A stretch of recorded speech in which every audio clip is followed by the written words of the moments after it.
The silent rebellion, when growth becomes a threat. Have you ever noticed that when you truly start to change, the people around you grow uncomfortable? They won't often say it outright. Instead, they hide behind humor, offer advice disguised as concern, or simply fall silent when you speak from a deeper place. Why? Because your evolution unsettles their stagnation. Your very existence, when aligned with growth and self-actualization, exposes their complacency without you needing to say a word. They are not truly angry with you. They are afraid. Your transformation is a mirror they cannot bear to look into.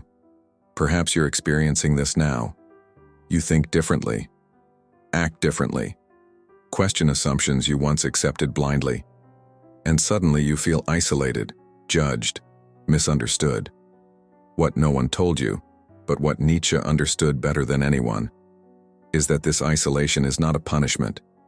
It is a rite of passage, the building of a strong mind, a mind so resilient and free that it terrifies the world, demands that you walk through this fire, and not just any kind of strength, but a fierce, living, uncompromising force that bends for no one. Mental evolution as a threat. Why does this happen? Because a truly powerful mind is an existential threat to collective mediocrity. When you decide to think for yourself, to question comfortable illusions, and create your own values, you become dangerous. Dangerous to the system, dangerous to others. Most of all, dangerous to the former version of yourself. This path is not for the comfortable, nor for those seeking easy answers. It is for you, the one who feels imprisoned by unspoken doubts, poised at the edge of an internal rupture, ready to tear down what no longer serves and build a fortress no one can breach. A mind that cannot be manipulated. A soul that does not kneel. If you are ready for this journey, harsh, lonely, transformative, stay. Nietzsche's wisdom will confront you. It will challenge every easy truth you've clung to, and if you endure it, you will never think the same way again. Nietzsche, surgeon of the human soul. Nietzsche was not merely a philosopher, he was a surgeon of existence. He dared to plunge into the abyss that most men avoid. He didn't just survive it, he mapped it. He extracted from it the raw materials needed to build something greater. He understood a brutal truth. It is not in peace or stability or order that the human spirit is forged. It is in chaos, in collapse, in pain. You must have chaos within you to give birth to a dancing star. This is no poetic metaphor. It is a psychological necessity. If you want to create a mind that cannot be broken, you must abandon childish fantasies of ease, comfort, and affirmation. True strength is born when you embrace suffering without retreat, when you stop praying for a lighter burden and start building stronger shoulders. Think back. When have you grown the most? Was it when life was smooth? Or was it when you were shattered, lost, desperate, forced to reconstruct yourself from the ruins? Nietzsche knew. Suffering is not an accident of existence. It is its engine, forging the indomitable spirit. Nietzsche did not glorify pain for its own sake. He saw it as a tool, a forge. If you can change your relationship with pain, with failure, with loneliness, you can begin to shape something few ever achieve, an indomitable spirit. Most people flee from chaos. You will learn to navigate it. Where others beg for normality, you will create magnificence. But make no mistake, this metamorphosis demands a brutal rupture with everything you were taught about strength. Strength is not fake smiles and hollow positivity. Strength is enduring the unbearable and emerging on the other side more lethal, more precise, more alive. The need for an inner anchor. Yet Nietzsche knew that chaos alone is not enough. Unanchored, it destroys. Without an inner center, a guiding force forged in solitude and self-honesty, the storms will consume you. And that is why, in the next part, we will explore the most pivotal moment of Nietzschean philosophy, the death of God, and the birth of your own existential sovereignty. Radical responsibility, the death of the divine excuse. When there is no longer a sky to look up to, it is within you that the universe must be born. Nietzsche's declaration that God is dead was not a celebration, it was a warning that most still do not grasp today. He did not kill a divine figure. He killed the illusion that there is a higher authority watching over everything, assigning purpose, weaving plans behind the scenes. The death of God is the death of every excuse. Until that moment, it was easy to outsource responsibility. It was easy to believe that suffering had a higher purpose, that every hardship was part of a divine blueprint. But Nietzsche violently tears away that comfort. He looks you directly in the eye and says, "You are alone." There is no pre-written meaning. There is no celestial parent holding your hand. There is only radical freedom, and with it, radical responsibility. This is where the true construction of a powerful mind begins. Most people collapse when faced with this. Alone in the face of chaos, without a manual, without guarantees, with no one left to blame. But those who endure, who stand upright in the storm, begin to forge an unshakable consciousness, birth of brutal autonomy. With the death of God, Nietzsche pushes you into the abyss of radical freedom. You must not follow commandments. You must create values. You must not obey. You must surpass yourself. It is the birth of brutal autonomy, and it comes with a crushing weight. Everything now depends on you. There is no more absolution. There is no more salvation. Either you build yourself or you sink. The fire within, awakening true power, but hidden within this terror is the greatest power you will ever possess. When you finally accept that no one will come to save you, something ancient awakens inside you. A fire that compels you to rise while still bleeding. A force that drives you to think for yourself, to feel for yourself, to act not because someone told you it was right, but because you decided it was. In this rupture with existential crutches, Nietzsche lays the foundation for something grander, the emergence of a new kind of being. The rise of the Übermensch, a human who lives not according to the rules of the herd, but by the will of their own sovereign spirit. A being who needs no permission to exist, a creator of morality, a breaker of chains. This being frightens the weak because it forces them to see themselves not as they pretend to be, but as they truly are. Nietzsche gave this being a name, the Übermensch, the Overman. And if you want to build a mind so strong that no one can break it, you must understand what it means to become this figure who lives above conventions, guided only by their will to power. The blueprint of the Übermensch, creative destruction. Let's dive into this deeper. Nietzsche did not believe in slow, passive evolution. He believed in rupture, in radical transformation, in creative destruction. This is why he envisioned the Übermensch. The Overman is not a superhero. He does not possess mystical powers. He is not a fantasy figure. The Übermensch is the one who has overcome everything that shackles the ordinary man. Guilt, obedience, herd morality, the desperate need for acceptance. The Übermensch does not seek to be liked. He does not ask permission to exist. He writes his own internal laws and lives by them, even if the entire world stands against him. And precisely because he is not built on the shifting expectations of others, his mind becomes unbreakable. He is self-sufficient. He feeds off his own will to power, the deep impulse to shape reality, not to be shaped by it. Imposing meaning on the world. This is the core distinction. The Übermensch does not adapt to the world. He imposes meaning upon it. He does not ask, "Is this allowed?" He asks, "Is this worthy of me?" This shift in perspective changes everything. When you see yourself as a creator, not a servant, the way you think, act, and feel transforms completely. The price of becoming. But here lies the brutal truth. Becoming this kind of being demands sacrifice. You will have to kill parts of yourself that still beg for approval. You will have to endure the agony of not belonging. You will have to build your identity from scratch, with no guarantees, no applause, and no comfort. And most people, faced with this, run back. They retreat into ready-made beliefs, dogmas, and the warm embrace of the herd. The path to the Übermensch is lonely. Nietzsche knew this intimately. He lived on the margins, misunderstood, called mad, isolated from the very world he sought to liberate. Yet it was in that isolation that he found his freedom. The solitude that separates the strong. You must understand, the stronger your mind becomes, the further you drift from the masses. The higher you rise, the more you disturb.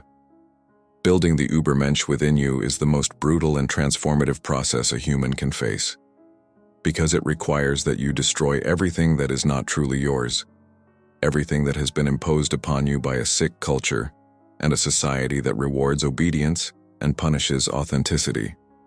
Only after the destruction does the construction begin. But this construction does not happen among crowds. It happens in silence, in withdrawal, in the deep solitude that separates the strong from the weak. And that is exactly why, in the next part, we will dive into the most neglected and most powerful aspect of this journey, the solitude of the strong.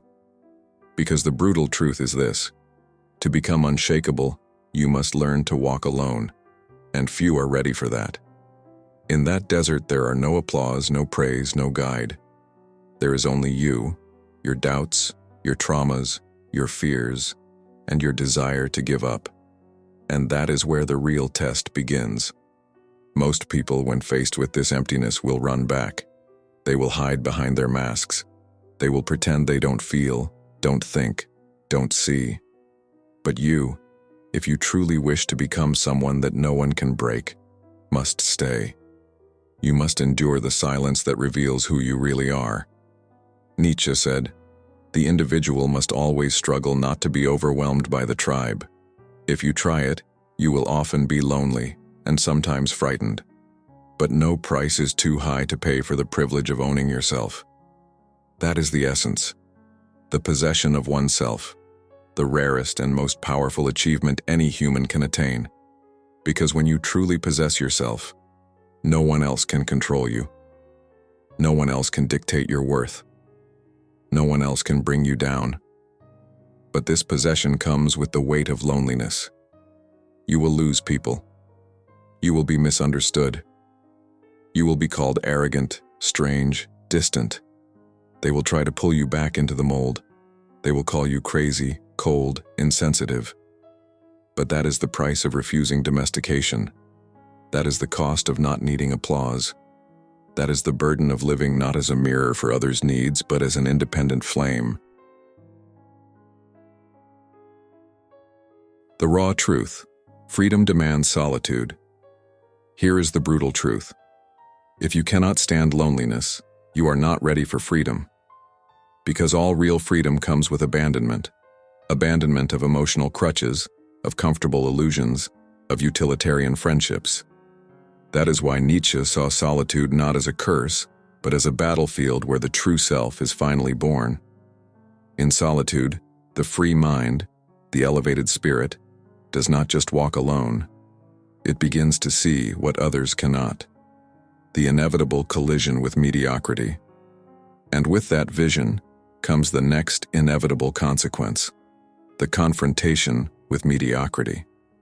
Because when you start to become strong, collective mediocrity feels it, and it reacts. The danger of collective mediocrity. Nietzsche did not fear tyrants or declared oppressors. He feared, and denounced, the invisible tyranny of collective mediocrity, that silent, corrosive force that demands everyone remain small so that no one has to grow. When you stand out, when your mind sharpens and your spirit strengthens, you disturb. Not because you do something wrong, but because you do something rare. You break the mold. And society hates those who break molds. Collective mediocrity cannot stand individual brilliance, because brilliance exposes the darkness of ordinary life. Nietzsche called this slave morality, a morality crafted by those who could not reach greatness and instead inverted values. Strength becomes arrogance. Ambition becomes selfishness. Independence becomes coldness. And with that inversion, they built a moral system that protects the weak and condemns the strong. But make no mistake, it is not compassion that drives this system. It is resentment. Because the weak do not want to be saved. They want the strong to be destroyed. The resistance against awakening. That is why when you begin to liberate yourself, the attacks come, sometimes direct, sometimes subtle, through looks, silence, irony. But the message is always the same. Go back. Make us comfortable again. And the tragedy is that you are not attacking them. You are simply being yourself. But your very being exposes their self-deception, the weapons of mental war. Mediocrity does not attack with force. It attacks with numbers, with consensus, with repetition. It will try to make you doubt yourself. It will make you think you are wrong for being different. It will use shame and exclusion to force you back into the herd. And at this moment, many give up. They cannot bear to be called strange, difficult, arrogant. But Nietzsche would have given you another name. Necessary. Because while the world spins on recycled ideas and comfortable truths, it is the strong individual who brings the necessary discomfort for something new to be born. Your difference is the spark of transformation, but it is also the target of resistance. The mental arsenal, being strong, thinking freely, living autonomously. All of this is an act of war against collective mediocrity. And like any war, it requires preparation, but not physical weapons, mental weapons, weapons like ruthless clarity, endurance in isolation, fierce independence, unyielding authenticity, vision beyond the horizon. The cost and the reward. There is a very high cost to building a mind so strong that it terrifies. You will lose. You will lose friendships based on superficiality. You will lose opportunities that demand your submission. You will lose the ability to be content with small, ready-made lives. But in exchange, you will gain something priceless. Integrity. Clarity. Presence. You will notice that most people live in slumber, and that your lucidity terrifies them. You will realize that your firmness makes others tremble, that your absence is louder than the presence of many. This strength does not come from the outside. It is not taught in self-help books. It is not earned through ready-made phrases or empty affirmations. It is carved deep within the soul, in the silence of difficult nights, in the choices no one sees. It is the result of an endless internal war between who you were and who you are becoming. And that war never ends. The earthquake within. The truly strong are not those who have won. They are those who continue to fight, even when they could already rest. Nietzsche did not want to create followers. He wanted to provoke internal earthquakes. He wanted you to stop crawling for approval, to stop begging for meaning, to stop seeking in ready-made systems what can only be built with blood, sweat, and awareness. He wanted you to become dangerous, not violent. Dangerous in the rarest sense, a being whose mere existence forces others to confront the truths they are desperate to avoid. The call to action. Now, I invite you to do something that will solidify this process. Write in the comments, a truth you are tired of hiding, an opinion you are afraid to voice, a thought that makes you feel isolated, but that represents who you truly are. This is part of the journey, claiming your voice, showing your presence, declaring that you will no longer bend. And if this video touched something deep inside you, if something was awakened, don't stop here. The next part of this journey awaits you. If you have made it this far, you are not watching out of curiosity. You are here because something inside you has already begun to change. Keep going. You are not alone. You are simply ahead. And that, my dear, is frightening. But it is also liberating.